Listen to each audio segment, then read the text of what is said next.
చినుకు పిచ్చి మొలక వేసింది, పాడలేని గొంతులోన పాట ఏదో పలికింది.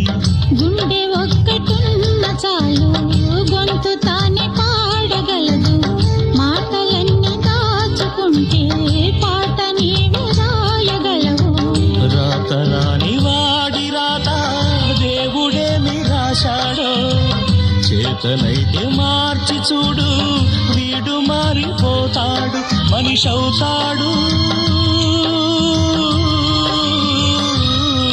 అరే ఏమైంది ఒక మనసు కొరకలకి ఎక్కడికో ఎగిరింది.